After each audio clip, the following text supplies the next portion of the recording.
Can I be real with you for a second?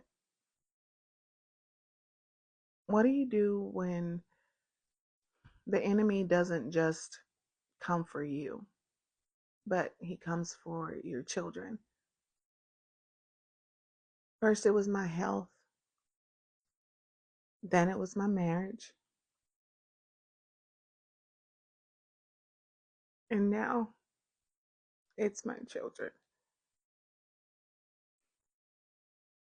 My 21-year-old battles POTS, which is postural orthostatic tachycardia syndrome, and FND, which is functional neurological disorder.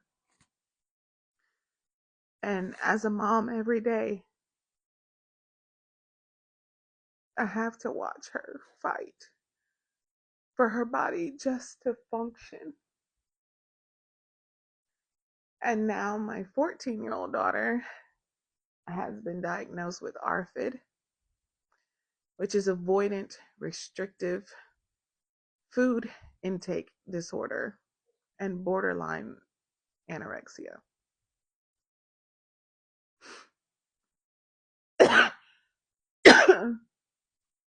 Watching your child struggle to eat while fearing food is something that I don't wish on any mother. You see, the enemy does not play fair. He studies us, and when he sees that you're on a mission, he'll go after the very things that you love the most to try and shake your faith. But what the enemy didn't expect is that instead of folding, we got on our knees. We drew closer to God, and we have become stronger than we have ever been. So God never said that the weapons wouldn't form. What he said is that they will not prosper. And he also didn't say that the journey wouldn't be exhausting, because I am exhausted. Last night, we had to take my daughter in for severe stomach pain, which triggered 4 seizures. We didn't get to sleep until almost 7 a.m. And I'm tired. I'm tired mentally, and I'm tired physically. And I'm not going to lie. Being a stay-at-home mom, trying to do ministry, therapies, doctor visits, food tracking, making sure my daughter eats every day, and just trying to hold it all together, it sometimes feels like I am drowning in deep waters and I don't have a life jacket. But then God reminds me of the story of Ruth. Ruth lost her husband. She lost her home. She faced uncertainties, but she stayed close to the right people, and she stayed close to the right God. She didn't know that she was walking into her harvest, but her obedience, it positioned her for her favor. So every time I want to quit, I have to ask God, what are you trying to teach me in this moment? Is it patience? Is it trust?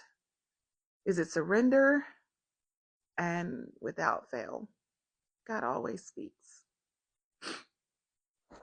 I've learned that the key isn't avoiding the storm. The key is worshiping and praising God and trusting Him through the storms. My daughters may be battling things that I can't control and I can't fix, but I serve a God who controls the unseen. The doctors, when the doctors don't know what to say, we lay hands and we pray. And when Jenny doesn't want to eat and she's having a panic attack about her food, we fast and we intercede. And when I feel overwhelmed by the ministry that God has called me to, I whispered, Lord, not my will, but your will. The victory isn't always in the miracles. Sometimes it's in our mindsets. It's the peace that surpasses all understanding, even while the trial is still going on. So, so women of God, the enemy wants you discouraged because discouraged women, they don't birth ministries. He wants you tired because tired women stop praying. He wants your family sick because he knows you're dangerous when you're whole. But we don't wrestle against flesh and blood. This is warfare. And the battleground, it's our home, it's our marriages, it's our children, it's our calling, our purposes. So God didn't call you because you were perfect. He called you because you're willing. So if you're like me, holding a sick child in one hand and the Bible in another, just know that you're not alone. I'm Audrey, and I'm a stay-at-home mom. I'm a wife. I'm the founder of Beauty for Ashes Ministries. I help women find the beauty in their brokenness. I help them find the pain, the purpose in their pain, teaching them how to transform their pain into purpose.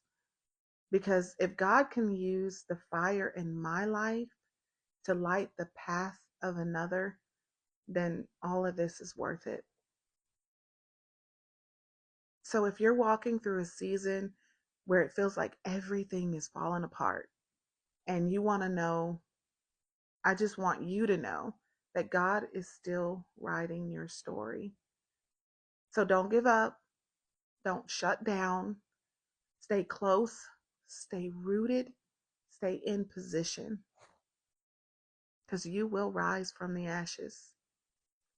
And if this blessed you, share it with another mom, woman who needs to hear this because we have to stop pretending that we're okay. And we have to rally together and start lifting one another up in prayer and supporting one another through our trials, using our testimonies to heal one another.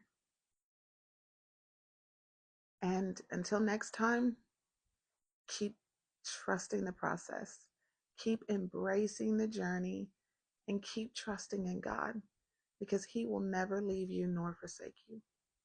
Be blessed and be a blessing.